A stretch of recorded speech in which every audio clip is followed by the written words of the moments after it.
to go back and listen. A little bit back.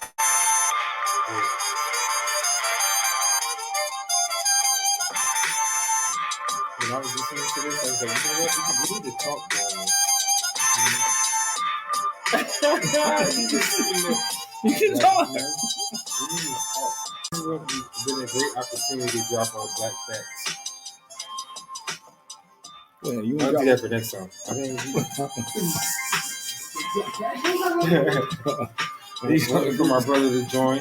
I could you have some facts you wanted to do. No, I was just because I said that on a previous episode before, and I was like, you know what? That would be a great opportunity. Anyway, let's move past this. Welcome to another episode of Above Average Black Men. I'm yours truly, Chris Wimber Sr. Chris Jr., as always, here to inspire, empower, and uplift communities. Devin Pender here to say like, follow, subscribe, share, comment, interact with this. I wish we had some alkaline water here today. It's so good. You know, this alkaline kick. Well, we're not allowed to have name brands because we have one of our hosts who's adamant about us not having name brand stuff on the show. Not when I'm here. So you got to make sure. I felt bad because my Chick-fil-A cup was turning around. I was like, "Oh, let me turn this cup around."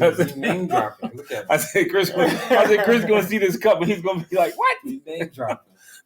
So I was glad when you said you listened to it and you didn't look at it. I thought you didn't see it because I had it turned this way, and then I drank it and I set it down. I was like, "Okay." Yeah, I listened to it on Spotify. It was really maybe they'll pick us up. Yeah, it was good to hear. Maybe they'll pick us up. Yeah, but tonight's episode is, man, we're going to talk about, does what you believe impact what you achieve?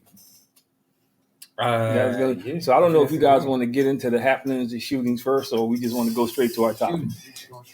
I don't even know about that. So I don't think I have enough to talk about that. Well, you got the Dunkin' Donuts, which is Melrose Park, Southern Avenue. I feel like we could talk more on the Dunkin' Donuts. Yeah, that was a couple of days ago. Tiffany one. Yeah, that was a tough one, man. I think like this morning or maybe like yesterday morning. And just apparently she's a child that's in the Cheltenham School District. Yeah, I did hear about that. And it's sad because teacher, kid, right in the car, like early in the morning. And to me, when I saw it, it was like definitely targeted. And I was just thinking about the state of mind you had to be in to do something like that, and how it's a lot of people out here just hurt. Like, well, I mean, and this does tie into what we talk about, but think about it. You know, you had to follow her because you knew the routine, because they had a picture of the car, who followed her. So you had time to think about it. You know, you got out, walked over there because they said the person walked, and you didn't care who saw you because you didn't know somebody was in the window, Dunkin' Donuts window. I mean, who was behind her in the car? You obviously didn't care. It's the child in the back seat. Yeah. 11-year-old. They clearly didn't care. So, but again, I mean, I think we're in a time now where the thinking is warped. You know, the value of life is different. Some would say no thinking. You know, I think, well, this ties into what we're talking about, because if you don't have any hope, you know, you become a dangerous person. Because if you don't have any hope, you have nothing to lose, you become a dangerous person. You know, if you have a low value system, somebody offer you a couple bucks, you think that's a lot of money. You made a great point, though. I think that's probably one thing that's key with a lot of people is that they don't see or feel like it's any hope. And it's like you can kind of feel it in a sense. It's definitely around the city. Also, you know, I spent some time in Baltimore for my job.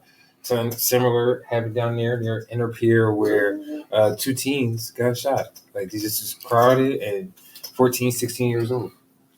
And it's just like, to your point, if there's a sense of no hope, like you really have no care. You don't think about a long-term outcome. And see, for me, because I want to get your opinion on this, and we can stay with the topic, do you think it's on purpose?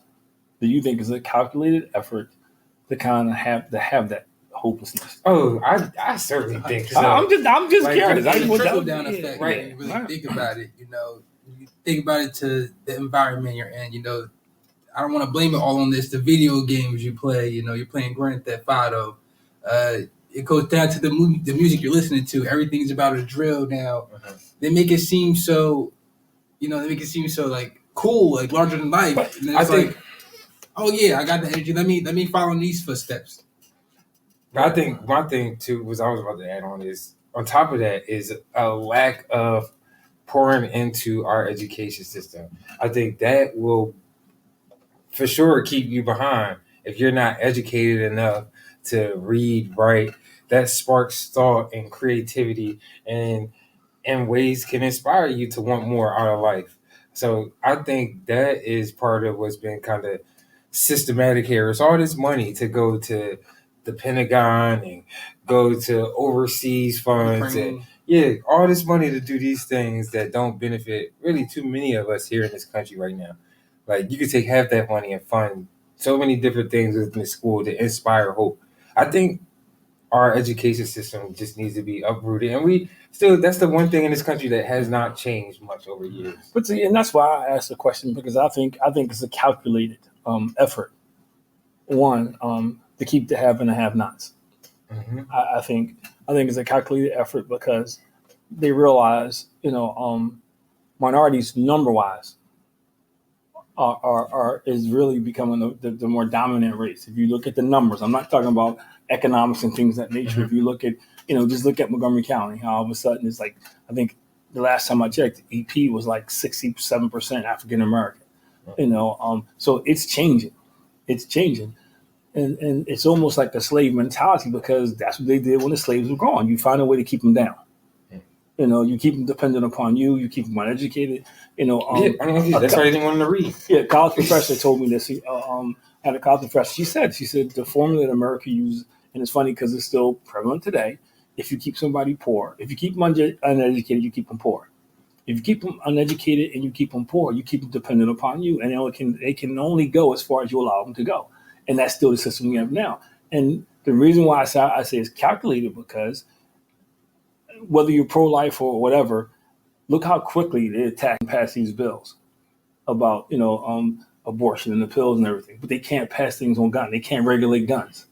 Look how quickly they allocated money for Ukraine. I'm not against Ukraine, but you can't allocate money to fix our schools. They taking books out of the schools. Well, and my last point, you said something that's so interesting because, I had classes the last 2 days, and this became a topic in our classes that we were discussing. That is, for a country that has evolved so much, that educational system has been the same for 20, 30 years. Yeah.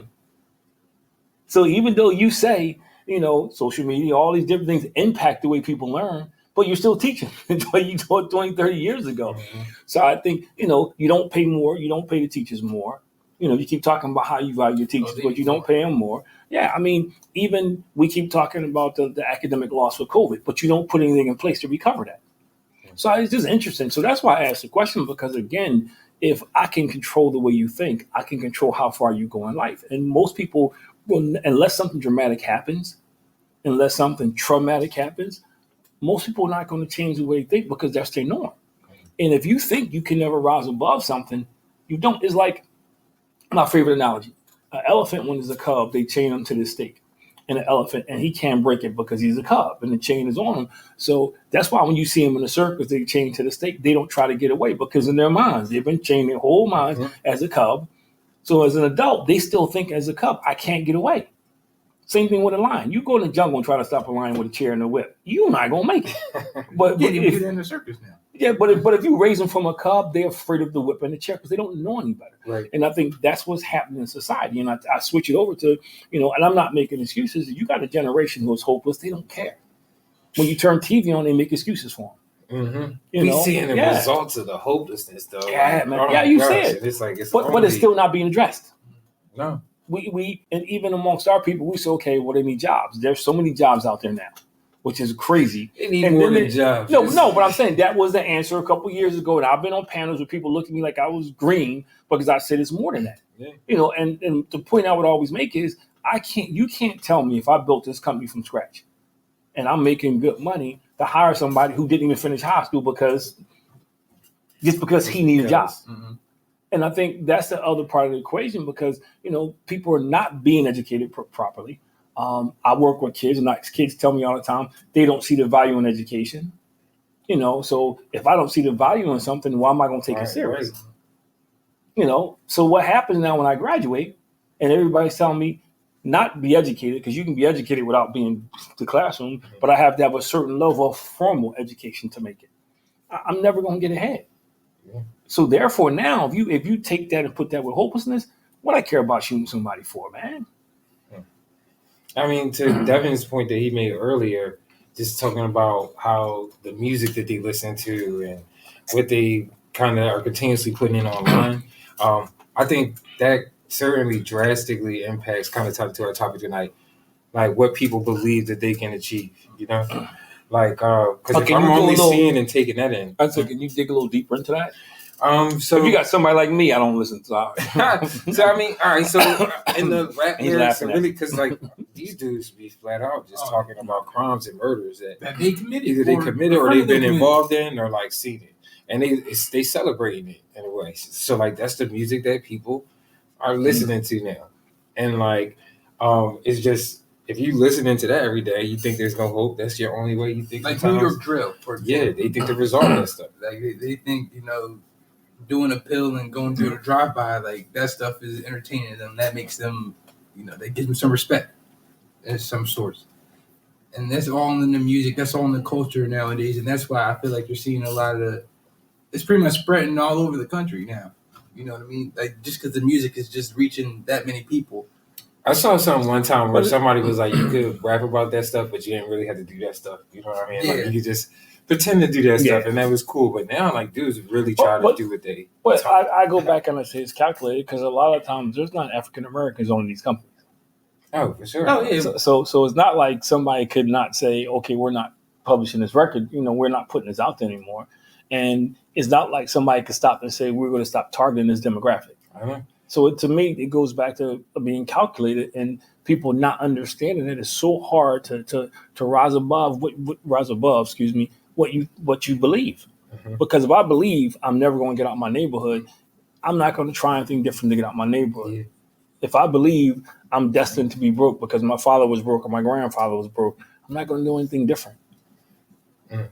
And that certainly, again, it impacts what you think that you can achieve if you don't really have much to kind of go off of. Like, I feel like it actually took me probably a while to actually realize that, because part of being able to think about, that believing in something that much where you're going to be a reality, is one, it takes a lot of faith.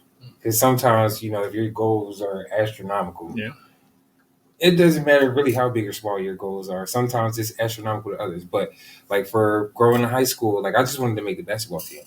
And then there was a point where I felt like, you know what, I'm going to make that team. And I didn't see anything other than that. And of course, that's how it was. Same thing. College, I was like, I want to play in college.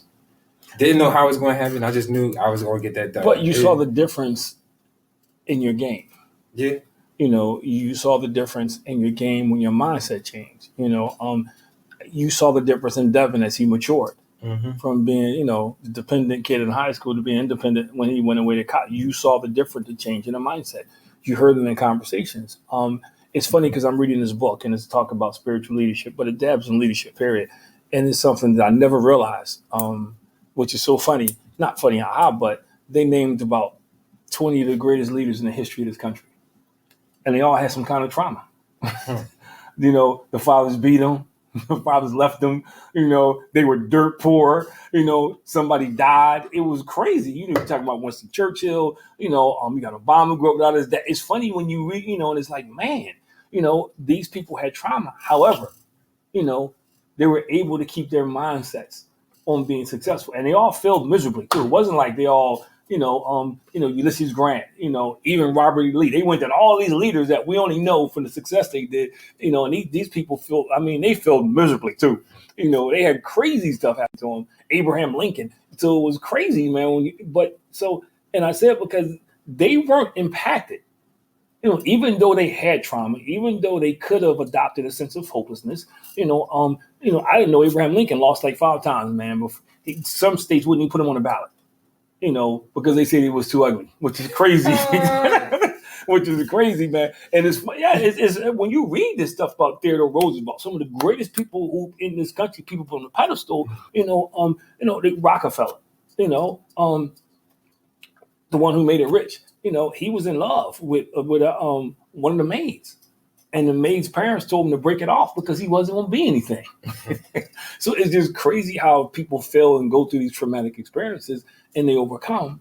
And, we know athletes or whatever who turned it in. But yet, it seems to be the opposite now, growing at a rapid rate where things go wrong and people just shift to hopelessness and they stay there. So I got a question for you. How do you think you can kind of maybe turn your thinking around if you feel like, you don't have necessarily thoughts of achieving anything? Like, are there ways or things that you could do that you feel like, and this is, could expand your mindset? Really? I don't have an answer. And the reason why I'm saying I don't have an answer because the mind is a powerful thing. Yes, it is. And that means you got to start unlocking people's minds. You got to start digging deeper. You're talking about you got to change norms. And man, that's a lot of work.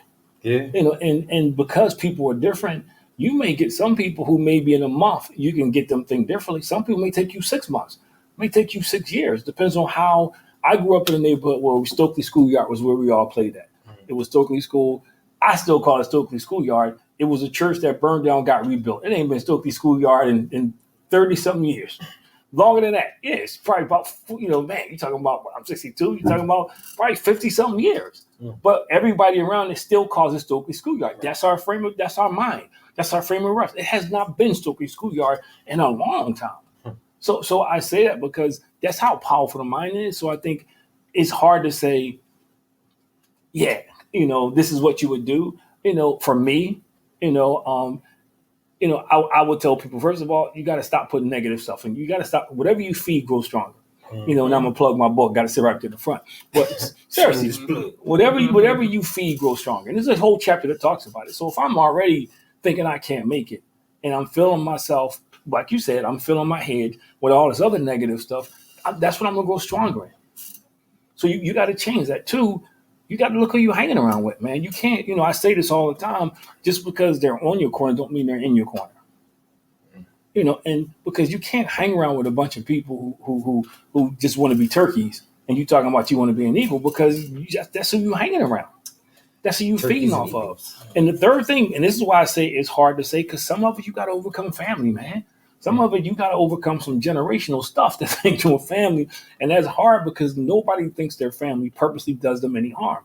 There's rare people who will turn around and assess the situation and says, man, that was crazy what my family did. Most people just keep embracing it. And they just keep duplicating. When I do my workshops in person, I'll say, okay, my parenting workshops or fatherhood workshop, how many of you like the way you were parented? Maybe 2/3 of the people raise their hand.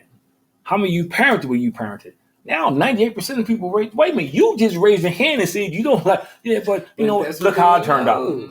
That's my point. So that's why I don't know. I think if you get to know people and you start to give them a steady diet or something, I think you could eventually, over a period of time. For me, you got to start in middle school. And work your way up. I think you got to start earlier. But I don't think it's an open and closed question to say, yeah, this is how you can, because people just hold on and stuff. It's complex and a hard thing to do. Very complex. Because, everybody would do it, you would think, or try at least, because, but to your point that you made earlier, it seems a little bit targeted in a sense where they don't want us to kind of have those type of thoughts. So they keep doing it. Yeah. They could fix the school system and nothing flat. They really could. You doing all this stuff you doing in space. Okay, let's fix the school system. No, I'm being honest. Let's take, instead of going to trying to get to Mars, let's take a little bit of that money. Let's take a couple years off of going to the moon or whatever, and let's work on our school systems. I love sports. But instead of building these $1 trillion stadiums with people taxes and stuff, people can't even afford to go. I'm just saying, let's take some of those. There's so many things you could do differently. That's not going to stop something forever, but just for a few years, put money back into the schools. Yeah. So I think that's the first place you got to start. And I don't mean just for academics. You got to put programs in that stretch the imagination. We got to stop saying it should happen at home because it's not happening at home. And perfect example. You want to take anything that this country did negative out so black people don't know their history. So how is that helping them? Because now I'm not going to read a book that says all the issues I deal with now has been systemic and has been going on forever. I'm going to read a book to make it think it's me.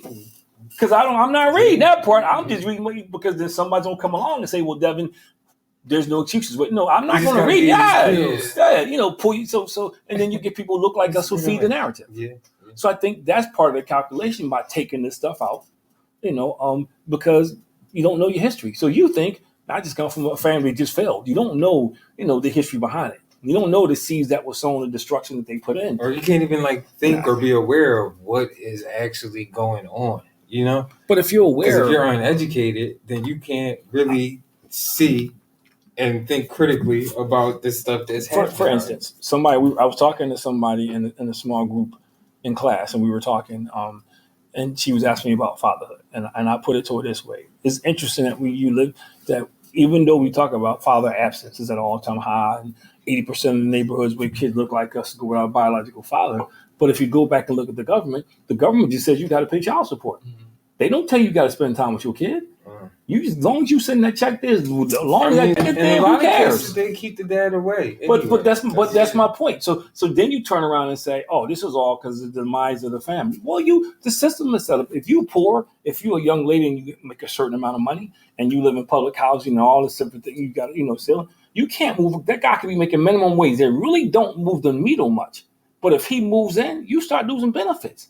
So how is that saying?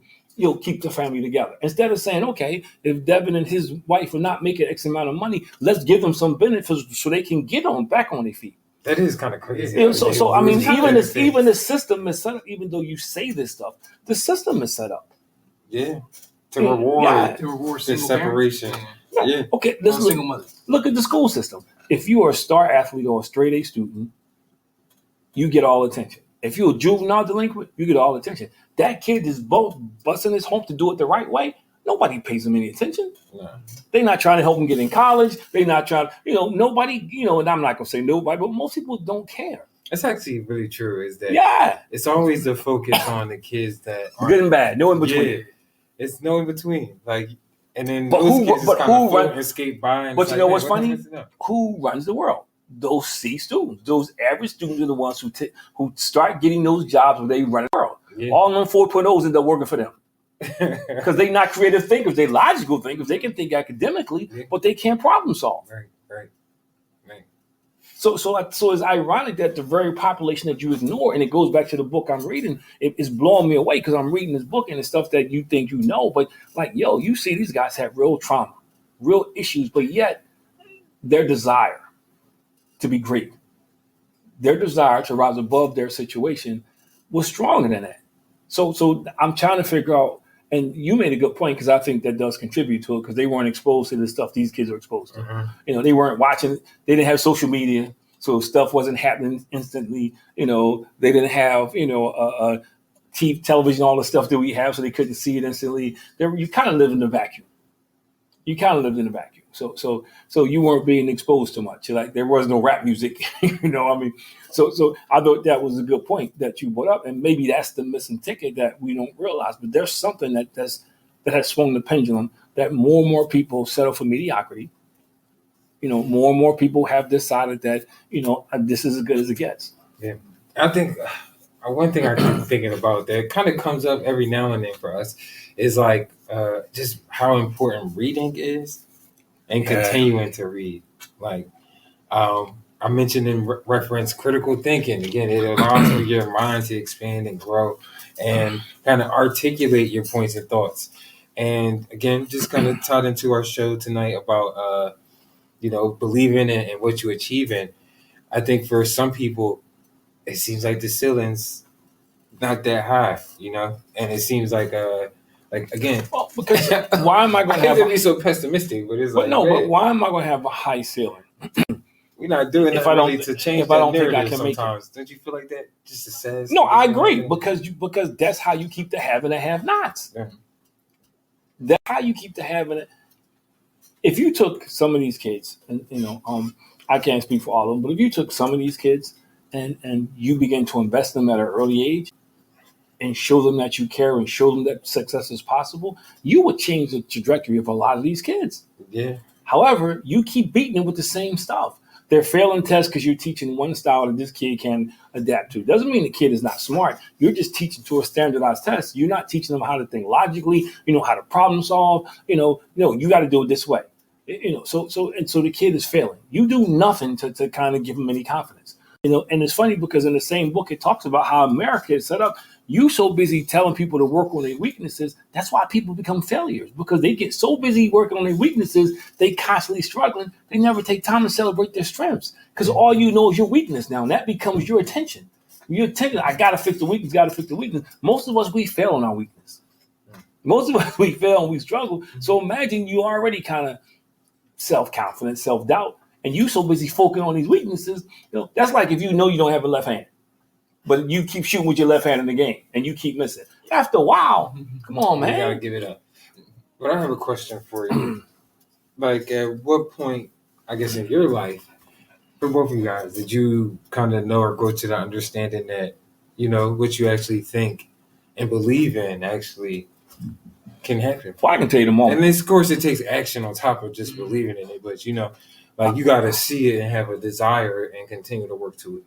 I can tell you the moment. I didn't start. I started playing baseball when I was like 8 years old. So I was always pretty good in baseball because play with the big brothers. They don't take any slack at the ball. I was always pretty good in baseball. But I just thought, I was just going to be good in baseball. And baseball is still kind of, And I started playing basketball when I was 16. That's a late bloomer too. And when I first started playing basketball, people would pick me because they knew I was going to rebound and play defense, and I wasn't going to shoot. So I was like, I was like the ideal pick. But it was funny because I never forget. I was probably in the middle of 16, and we were playing the league. And similar to your situation when you played over at Mallory. Mallory. Okay. Yeah, similar to the situation. Johnson Street. Is that Mallory? Yeah. Yeah. And a couple guys didn't show up. Mm-hmm. A couple guys didn't show up. And I remember my coach is like, we need you to step up and play today. And I was like, what do you mean? You can score. You just gotta believe it. I need you to go out there and just play and play free. Sound like a Disney movie. No, but because he saw it in me, but I had a role and I was playing my role and I was comfortable in my role. Rebound, get the ball, kick it out. I can rebound, put the ball back in the basket, that kind of stuff. Get the hustle baskets. And he was like, no, I need you to just start. And then I did. And after that, it was like, man, this is pretty cool. And so I can do this. Yeah, but see now, contrary.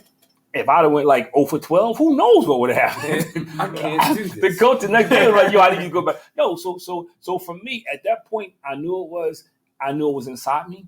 I knew now it was just as simple as me believing in myself. Not worry about missing, not worrying about what's happening over there. Get to the point where, if I miss 10 shots in a row, I'm taking 11 shots. And I believe I'm going to. And so that was a turning point. I'm not 16, 17. That was a turning point for me because not only did I take it from sports, I took it to everywhere else. Like, this is, I don't want to say it's simple, but it's like, man, life is so much easier when you believe in yourself. Yeah. You give yourself a chance when you believe in yourself.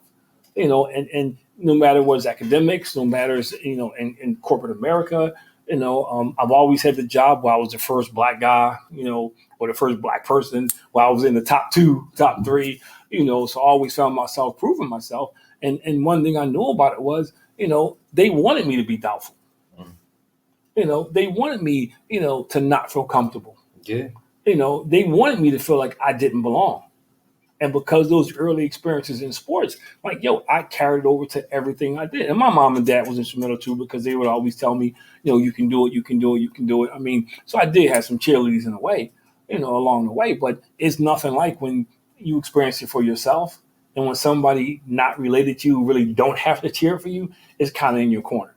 It helps you turn the corner. The difference is most kids don't experience that now because their parents are telling them, you ain't no good. Your Uncle Benny was no good. Your cousin Benny was no good. You won't be no good because you Benny the third. Yeah. So and you hear it, and I hear women when they talking to their kids. Your father was no good, so you gonna be no good. I hear stuff like this, and I deal with it in my parenting groups and fatherhood groups. So now even in the house, these kids are being beat down. Now I go to school, I fail a test, and the teachers call me stupid. The teacher saying, you don't belong here. But again, that's like framing your mind to just be able to think that you can't necessarily do anything. But that's why and this goes back to what I said, why it's kind of hard to say what the solution is, because I think it has to be a joint solution. What I mean, it has to be a whole bunch of folk working in this field, man. How do we change it? I do my part when I go in. Like, it's this group I meet at one of the school, Norristown, Roosevelt, and it's like 5 or 6 key guys, man, who consistently amaze me because they're not followers, they're individuals, they're loyal. I do different exercises with them, and we always have these great discussions. But they're the exception to the rule. Yeah. I think you got to meet the kids online. Like, again, there's a couple of people that's doing it, like Wall Street Trapper and like meet them. Okay. Yeah, like not meet them online. Like, hey, let's get this chat room creepy stuff.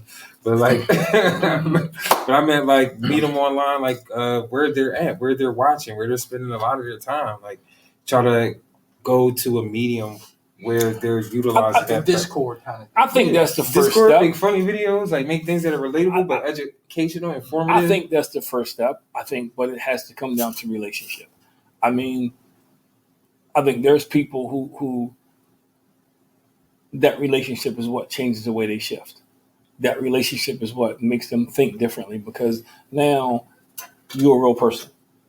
I think back to a couple of guys you hung out with. I'm not going to say their names but and I think back to having conversations with them. They saw something different because they were around you. They're around you. They got a different view of things and they could reach out and talk. That's what made Can so powerful because you had all these black men at Can from all different walks of life. Yeah, you had that. So that was the big selling point for a lot of kids and a lot of moms. Like, and for dads who maybe weren't as involved or engaged, that was a big selling point.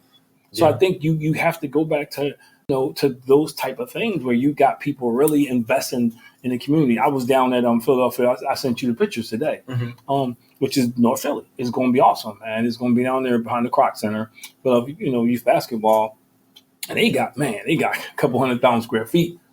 And it's going to be, awesome. Man. It's going to be, they're going to have 6 basketball courts. They're going to have a little basketball court. They're going to have a media lab for the kids. So I already got our name in the book. So they got a podcast. It's like meeting them where they they got a podcast studio down there. They're going to have a place for financial literacy. They're going to have a place for town hall meetings. But I think you know what they need to do? They need to see people that look like us or themselves. Yes. That are doing different things. Or heading those programs.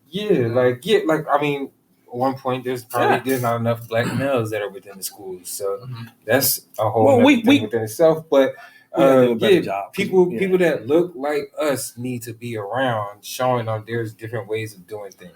Because to your point that you like to say, that you always make is if they're not getting it at home, we need to be in positions of where they at to show them how to do. And I become the exception when they see me when I'm in schools talking to these kids. I'm the exception to the rule. There's a lot of us out here who do nothing but complain. There's a lot of us out here who sow seeds of discord because we complain, we ridicule. Even in church, we get up there, we had these great sermons about what's wrong. But we don't invite them into the church. It's like the pastor gets up, we talk about how bad these kids are, or single moms, but you got single moms out there and you don't have a ministry set up to help them deal with their kids. So I think that's part of the problem. And I'm not just picking on the church, but that's part of the problem. And I think, that's why I say this is hard for just to say this is what needs to be done, because I think it's cumulative. I think there's a whole bunch of stuff. It's a lot. It's definitely it's a loaded question. Yeah, there's a lot of stuff. Yeah. But I think it's a great question. I think it's a question that needs to be asked continuously. Yeah. I think it's a question that needs to be put the task on college universities, where all these politicians meet. I think is a question that needs to constantly be asked and re-asked and re-asked because people need to begin to think about, because right now everybody's just complaining about the problem. Right now everybody's want to put up, like I do restorative circles, and I almost got to say this every week. And the reason why I got into restorative circles is because, when you get in trouble, there's no way back. There's no way back for some of these kids who you can change the way they think. Not all of them, but some of them just by a random act of kindness. There's some who, because I just sit there and listen to them. I don't go along with the crazy stuff they're saying. I correct them, but I listen to them. I had a guy today who was on his way outside to eat lunch.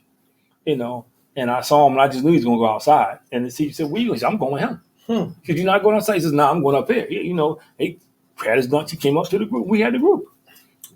Relationship building. Well, because people want to be heard. And that's another way you can build a relationship and you can help people see things differently because they're so used to teachers talking at them. even as parents sometimes, because I grew up, my father was the same way, got rest his soul. You don't have no problems because I pay all the bills. That's something that we learn how to say. So it's like a mentality shift. But the problem is, you learn, you stymie your kids now because now your kids can't have issues. They grew up thinking, now I got to keep my issues to myself. So these are the things, man, that I think, and once you take somebody's voice away, it's hard for that person to start thinking about seeing himself in a different situation. And I go back again, because that's what slavery did. We want to take they changed your name, they took your identity away because they didn't want you to be connected to anything. Right. It's funny because I didn't know this is history. It's kind of funny what you think. I didn't know they had breeding farms, after slavery. I had no idea till somebody sent me something. And in Virginia was known for this. They outlawed slavery because of economics. Because what happened was they started having breeding farms. I knew that, the economics of it. Yeah, but they started having, that's the economics was because they started having breeding farms. So it was cheaper to get a slave that was right here than get one from all the way to Africa. So you had these farms, in some southern states where they actually breeded black people like animals, and they sold them. For that purpose, they would put hoods on them and blindfold them so they wouldn't know if they were with their daughters or what mothers or sisters. Yeah, because they breeded them like animals. So I mean, and I say that because that's another way you strip somebody's dignity down. You take their dignity away because you treat them like an animal. So if I treat you like this, how do you see yourself in any other situation? There's very few people who say, man, I can see myself in a different situation. Who they've been raised like that. Their grandparents was raised like that. They papa, that's all they know. So I got a question for you. If you do like probably even tied to this, like if you do like say you're someone who believes that they can achieve great things, you do it. Do you still think that there is a ceiling because you're black? It's always that can't let you get too far. I think there's ceilings, but I think there's cracks. At a certain point, it's just like I think there's ceilings. I think there's ceilings, but I think there's cracks. I think for people who figure it out, and it's not everybody, there's cracks in the ceiling. They find a way to rise above the ceiling, man. Very few, like Michelle Obama. She's probably one of the most dynamic first ladies in a long time, man. And she became one of the most powerful black women in this country, man. Traditionally, this position where, like you got to go back to Roosevelt and those kind of people where their whites were really out there. So she did, and she figured out how to rise. No, I'm not gonna say rise above, but she was just as well known as Obama was.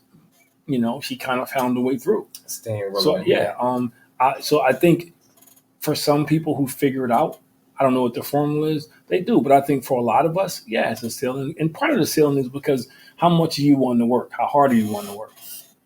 That's that. So sometimes we create our own ceiling because or you take what I get. It's not worth it. Yeah, I think it's not worth it to put anymore. I put all this out. I don't want to do anymore.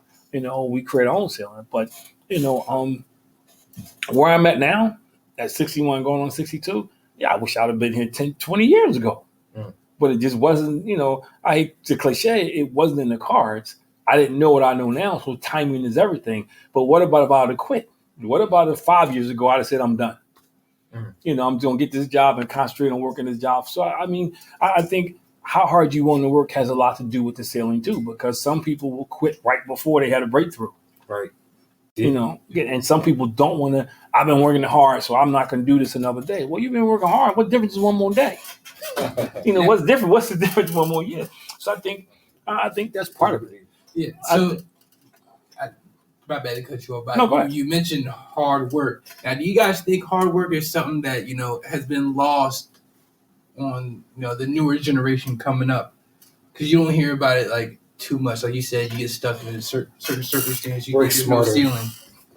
But no, you are. I think this is the difference in hard work, and I think people don't get the translation. People still think hard work means digging ditches, turning cars over, all this manual labor. And Chris just said it. Work smarter. You can still work hard, but use your brain, man. Figure things out. Hard work does not translate to manual labor. And I think that's a disconnect that you have when people hear hard work. They might think manual labor and not think, okay, well, I'm going to use my brain. Or just spending countless hours doing something, putting time. And dedicated. Yeah, dedicated.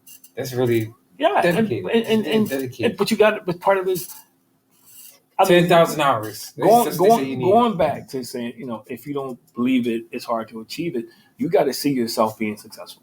Mm-hmm. And when I mean see yourself being successful, you got to look past what you see with your physical eyes. I saw that in Think and Grow Rich. Yeah, you read that book? Yeah, Think and Grow Rich. I read the original one, Napoleon Hill. Mm. You can't. Like when the question I ask people when I'm talking to people, when you look in the mirror, what do you see? I think the biggest problem we have is America is we're suffering an identity crisis because we don't know who we are, and when you don't know who you are, somebody's always telling you to be something else or painting a picture for you. Mm-hmm. So that's what, so if you know who you are, now you can start thinking about what you want to do. Now you can start thinking about what you want to achieve. But if you don't know, you're only going to go as far as somebody let you go because they're going to call you dumb, stupid, you're too black, you're too light, you're not articulate enough, you're too ghetto, you act too white. All those things hold you back. All those things hold you back. You got to get to a point where, who cares? You're going to get zing once in a while, but you got to get to a point where you know who you are and you know what you're capable of. And I can't tell you that. Yeah. Even as my kids love you guys to death, I can't tell you what you're capable. I know I can tell you what I think you can do. I can tell you what I see, but only you know your capabilities. And most of us don't get to know what our capabilities is because we quit, or because we're lazy, or because somebody said we couldn't do it. And sometimes it's somebody in your family. Or I think sometimes people just think it's supposed to be easy. Sweet. Yeah, everybody thinks it's sweet. Yeah. Like everything's supposed to be easy. Like they think that it's just if I'm not getting it, that blah this time and this type of manner and fashion the way I want it, then people tend to not do it. Well, it's funny because people come to me and says, "Hey, I want to, I'll do workshops where I'll speak somewhere, and somebody says, "Yo, I want to do what you're doing." And I say, okay. They say, well, will you help me out? And I always say, yeah, because I want people, because I remember I couldn't get anybody to help me. I said, well, this is what I need you to do. First of all, I'm up between 4 or 5:30. I get up 4 or 5:30 every day.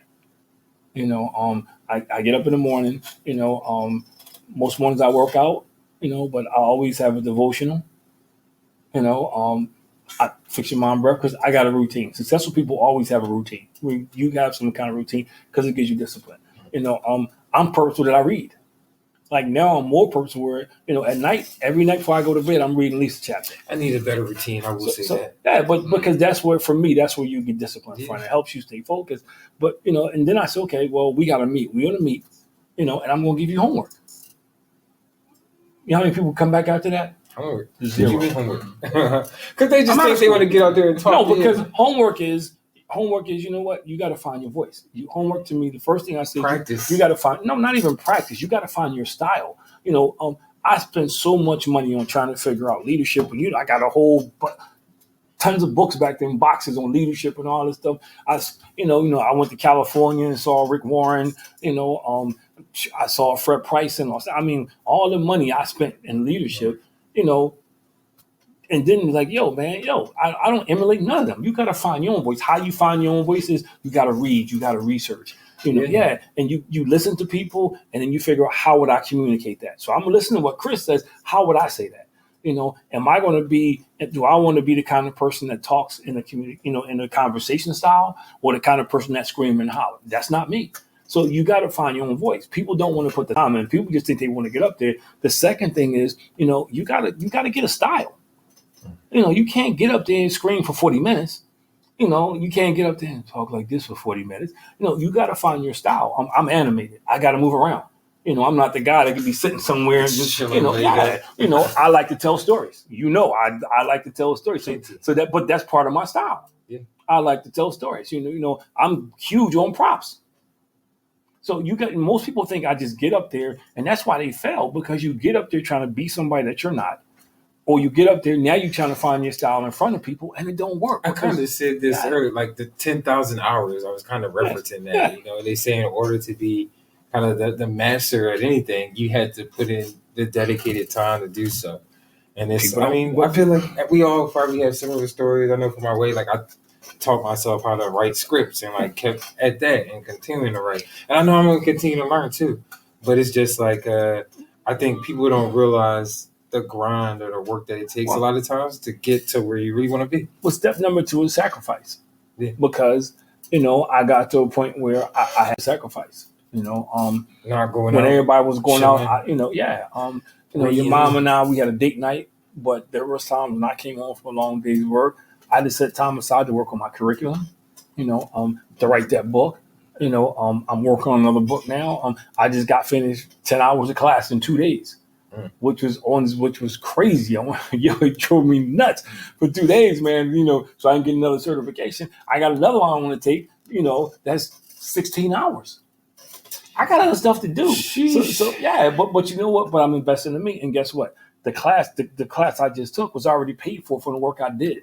So it's not costing me. The work I'm already doing in that field just paid for the class I took to be certified to do that work in that field. So yeah, so that's what you do. The same thing. This class, this thing I'm taking now is going to cost me like $1,900, and your mom's like, that's a lot. No, but I earned it already doing stuff. So I'm just reinvesting in me. But that's the sacrifice. Yeah, I want a nicer car. I mean, we have nice cars, but you know what I mean. I want to go out and get a Jeep Wrangler, but that's sacrifice because I'd rather do this first. I thought you were gonna say Genesis. I still want the Genesis. I still want the Genesis.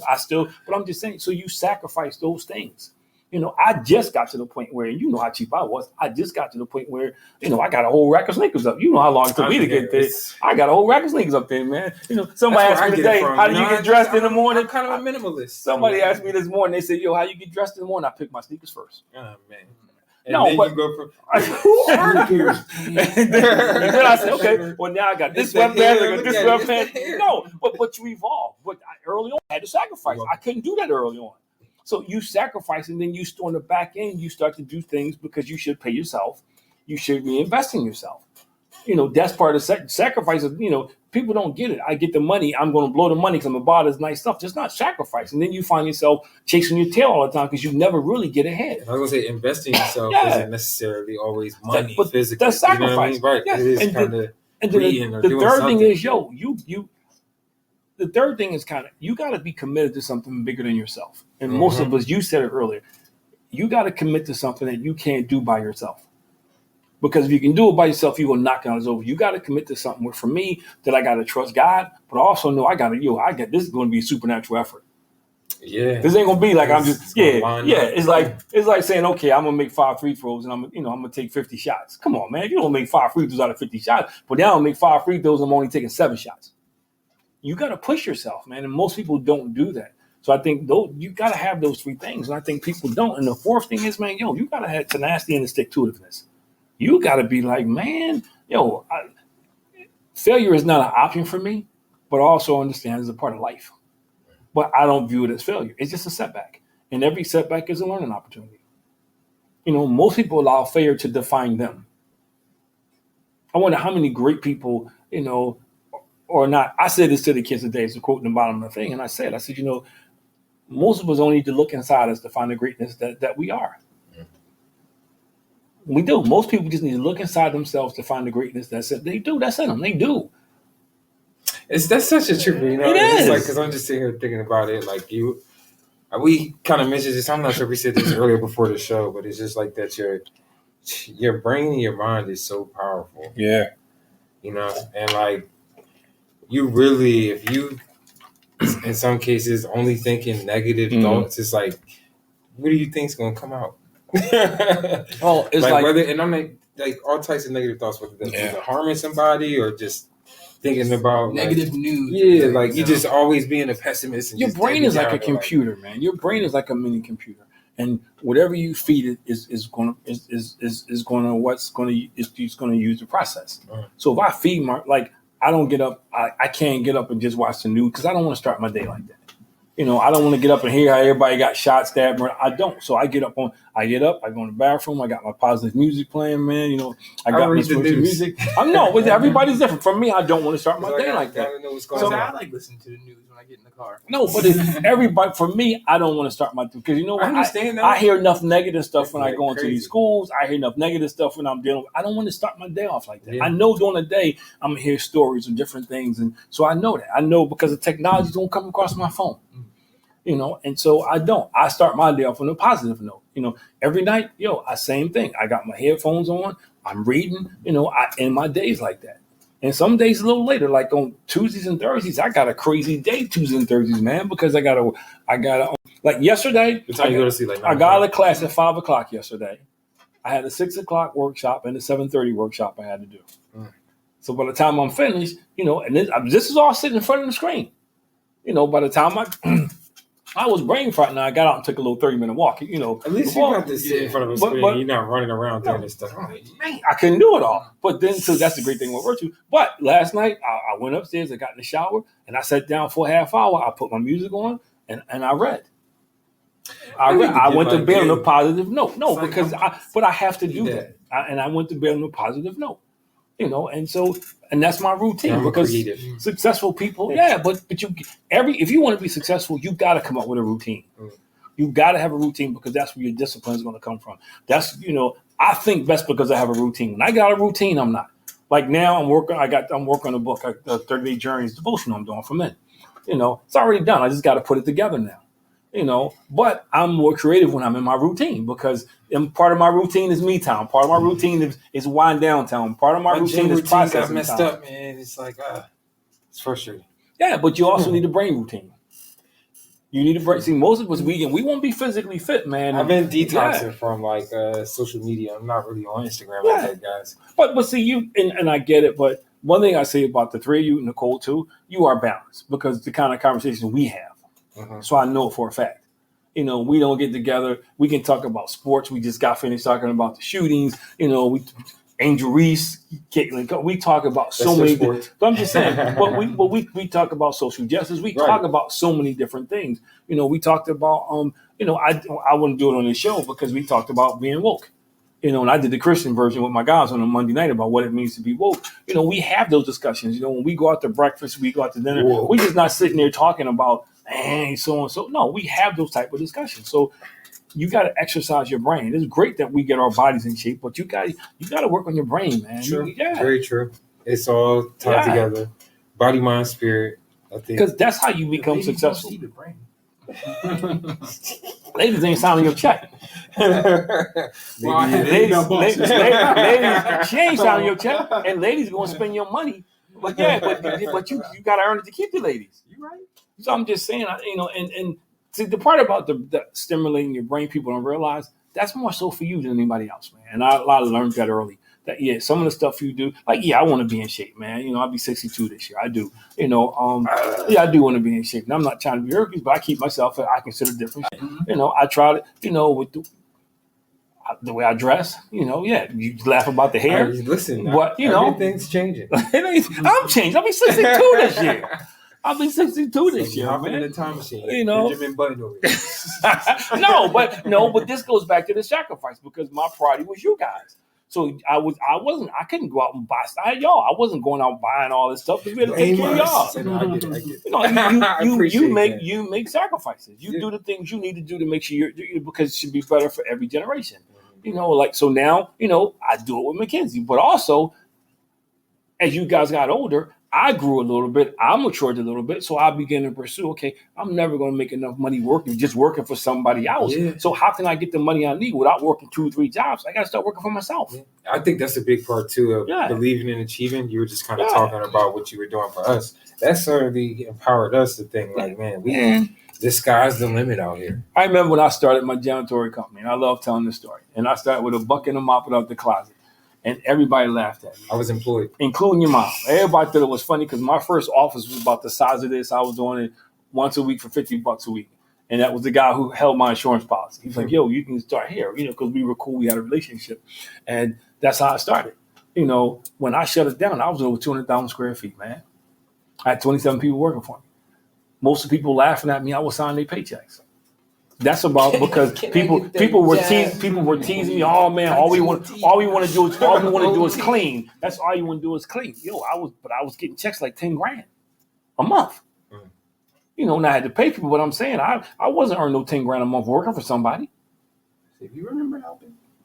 Yeah, but I'm saying though, but see, that's I always felt like I was better than what I was doing. So I could do better than what I was doing. So I'm always thinking, what's the next level? What's the next level? What's the next level? Even now, what's the next level? That's why I'm still taking classes. I'm still investing in myself because now in this retirement mode, like what do I want to do? I don't want my retirement to do nothing. My retirement, I want to travel, do workshops, keep doing my public speaking. I'm into these restorative circles. I want to start do a workshop on a cruise. I want to start. Yeah, I sure do. That's on my list. That's actually a good idea. On my list. My list is do a workshop on a cruise.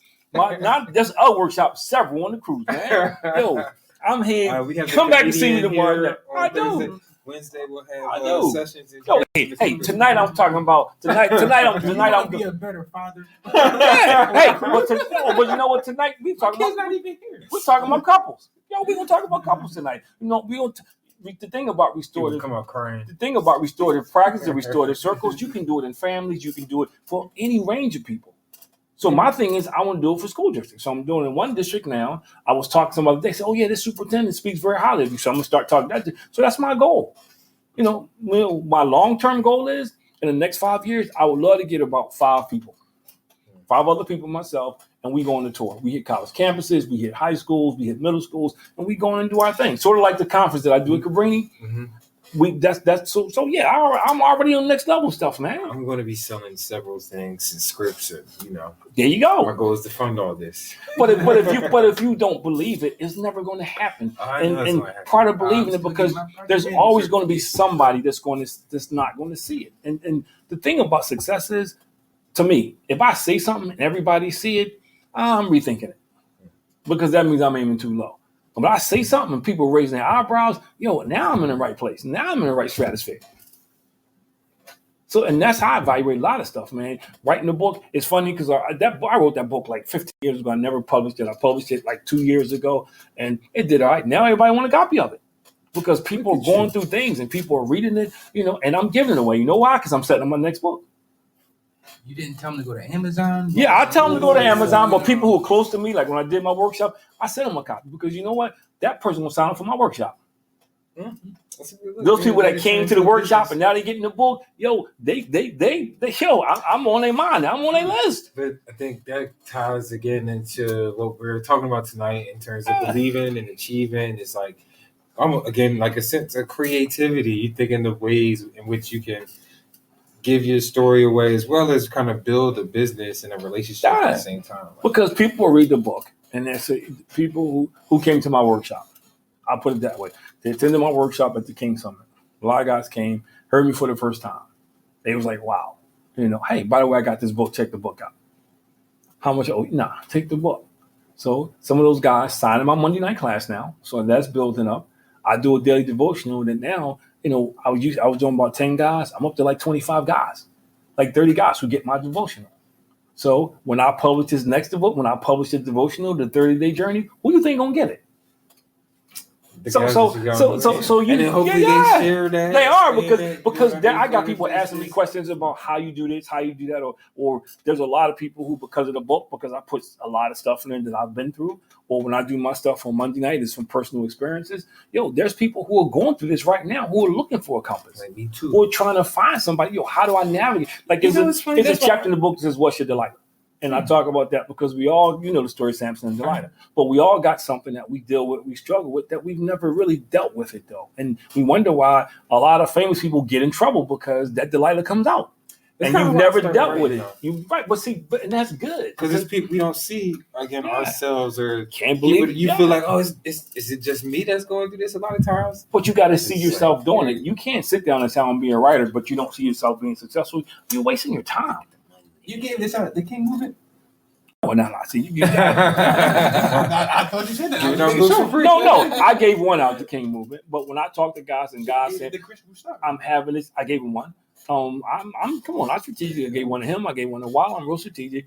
But when God said, I got an issue, read the book because this book can help you with that issue. Mm-hmm. So I'm building a relationship that way. So when I come out with something else, they're going to want to check it out. They're going to tell somebody about it. I'm building my brand and I don't advertise. Anybody that comes to me now, I got more work than I know what to do with right now. I don't advertise. It's word of mouth. I got somebody. I got stuff in my books for August. I got people asking about August and September.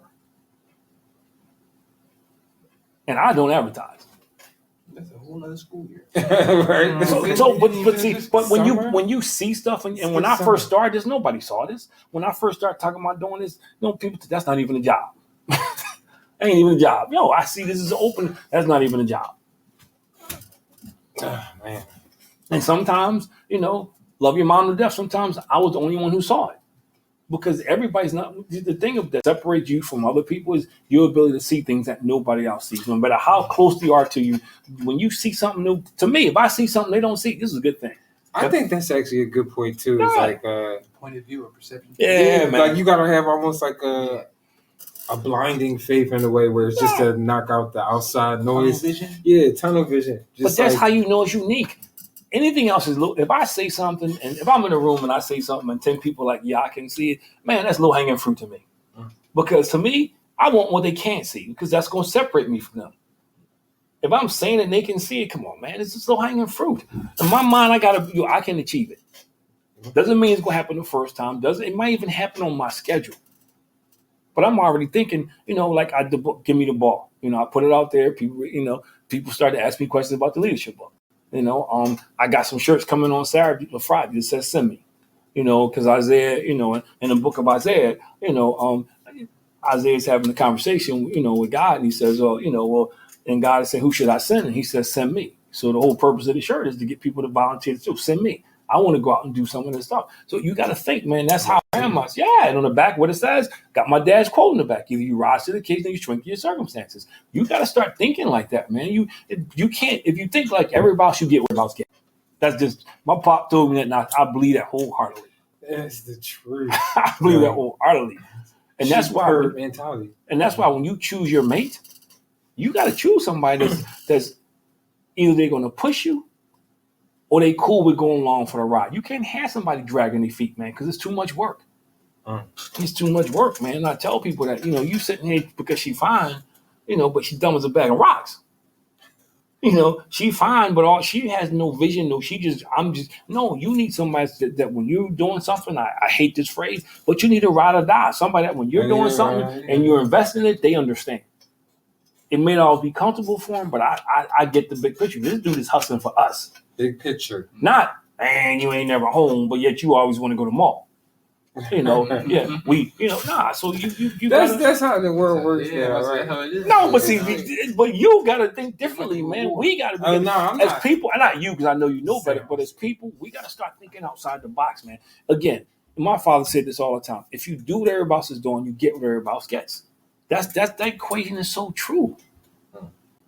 That is the truth, but I think we touched upon it a little bit tonight. Like, social media, people see something, it's quick and easy to follow and do. Yeah. It's even called followers. I forgot who I had that conversation with before, but it's just like it's right there, blatantly in front of us, just kind of making everybody zombies. No, it is, but that's the purpose of social media. That is the purpose. The people who make money in social media is the people who created the platform. So that's and people don't understand. That's the purpose to get you hooked. That's the purpose. I know. So, but they thought outside the box because people were like, social media, nobody's ever gonna do for that. Color TV, nobody's gonna go for that. TV in everybody's room, nobody gonna go for that. How many people? Yeah, how many people said that? That's the next thing. I mean, we can say that for another day. Look at church. Look at church. That's the devil's music. You can't have drums and guitars in the church. Now every church has a drum and guitar. I mean, now it's that's not like Little Richie days. But I'm just saying though. But this, you have to have the ability to see what other people don't see. That's success. True. That is success, man. There's only one Michael Jackson. Michael Jackson and Elvis Presley's making more money dead than probably 2/3 of the artists right now today. Wow, because it was only one of them. But they did. Yeah. I was watching something. I think you told me this. Didn't you tell me this that somebody's paying this astronomical amount of money to somebody for using their song? Oh, is that me or you? That was you. I know what you're talking about though. Like Diddy. Yeah. Sting still gets money. Are you kidding me? Yeah, that's wild. Yeah, it's like 5,000 a day or something like that. Yeah, because he sampled his music and get permission. Wow. I mean, there's all types of ways to make money out here. Yeah, but I want to be on that tight time. But that's mine. But you know what? Because that's what happens when you're creative and you're original. That's mine. People start copying off of you. Mm-hmm. And you put yourself in a position where, okay, you want to copy off me, that's cool. But now when I'm not making money off this song, I'm still making money because you're using it.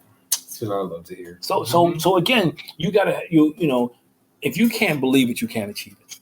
And what you believe, you gotta believe it has to be different from everybody else. You can't, somebody already invented the Mercedes-Benz. So people out there, no. When I hear Before people thinking, say, what's the next thing? yeah. Be innovative. You know what I mean? Trying to think of what's next. Like Tesla. Like Tesla. I think Tesla is a perfect example. Tesla is not the best looking car on the market. He came out with a new idea, and he's killing off. It's a nice car. And I'm watching the commercial. I'm watching the news the other day, and they top selling model. They talking about how they want people to buy the car. So they're gonna knock off $2,000. Really? Yo, that ain't nothing. Not 20. No, I'm thinking they're gonna say we taking $15,000 off, $2,000, and they got other models they're gonna knock off a little more, but $5,000 top. That's not a whole lot of money. To get a Prius. No, but I'm saying, but he figured out a market. He figured out a niche that nobody else was in. Mm-hmm. He didn't go out and try to make it look like a Mustang, try to make it look like a Ford. He said, "Okay, he wanted to be futuristic." Yeah, but that's what you have to do.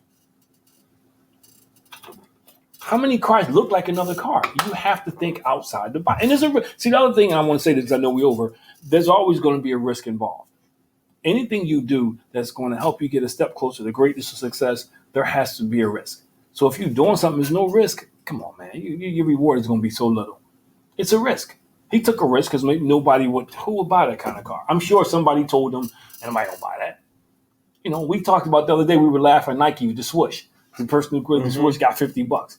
He probably thought he was ripping them off. Yeah. Or she probably thought, it's $50. I got $50 for this, man. This fool paid me $50 for this. Now they probably kicking themselves. I think you or somebody told me they went back and gave the person money. They got equity. Yeah, but But it's even funny. Like I mentioned, this is a mentality shift. Like I don't even think of sometimes what I'm doing is risky. I think of it as necessary.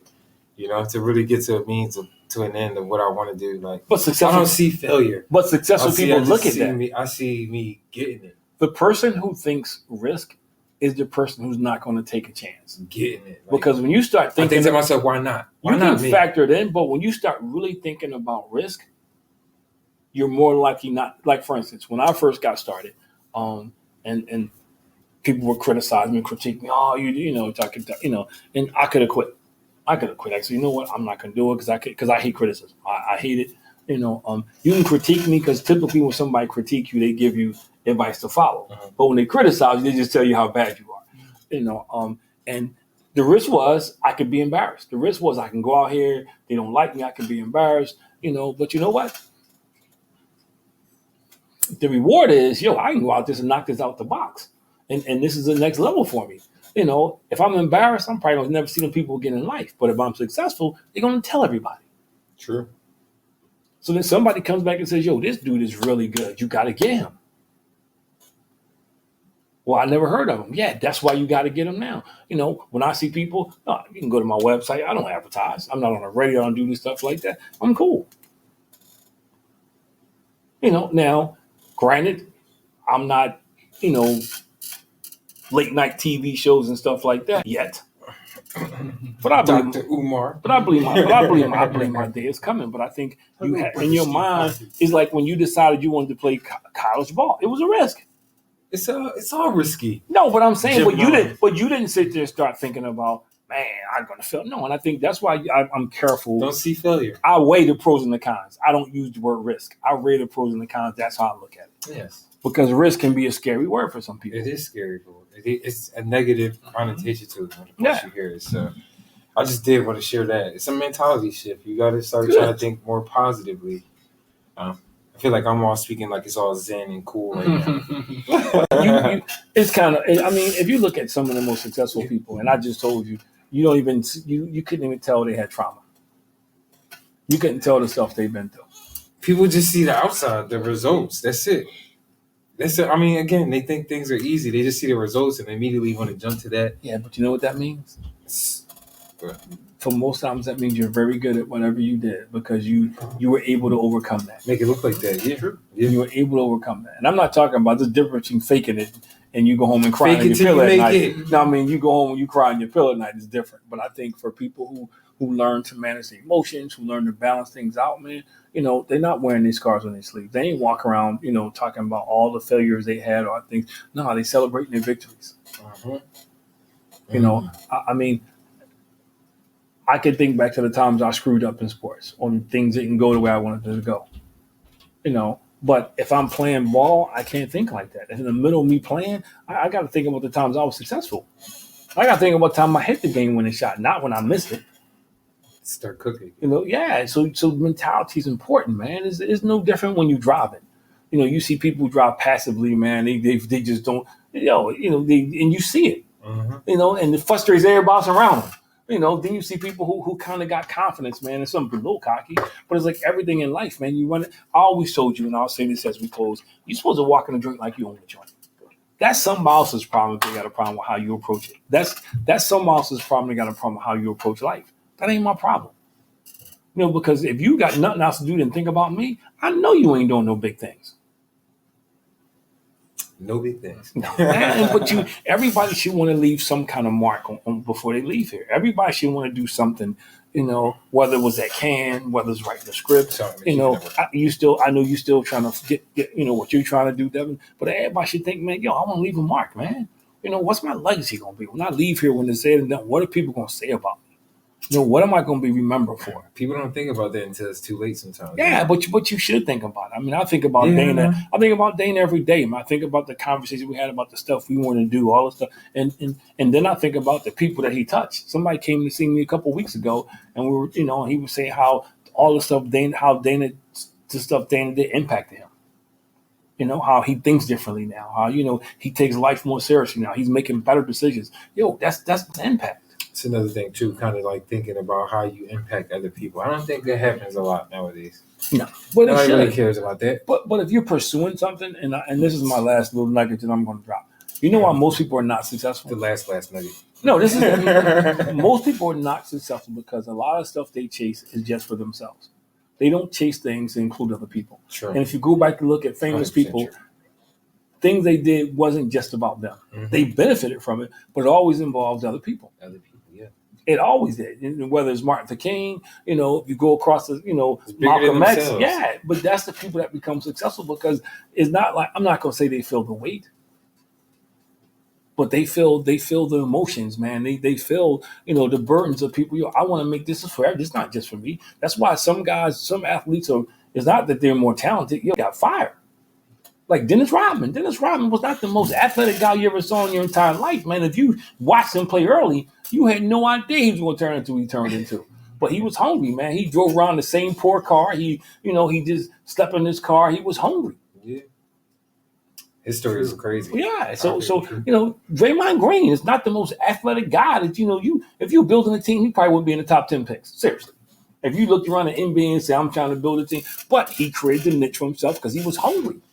Yeah, I mean, it's a ton of guys out here who kind of forge their own way. Life's the same way, man. You got to forge your own way, man. If you want to be great, you got to think great. Yeah, and I think that's a great way to close. Yeah. If you want to be great, got to think great. Thank you guys, as always, for watching Above Average Black Man or listening. Because, Devin, where we at? Follow us, Spotify, Instagram, YouTube, Facebook. Above A squared BM. Above average black man. I almost messed that one up. My bad. I messed it up all the time. Let's go. See you guys next week.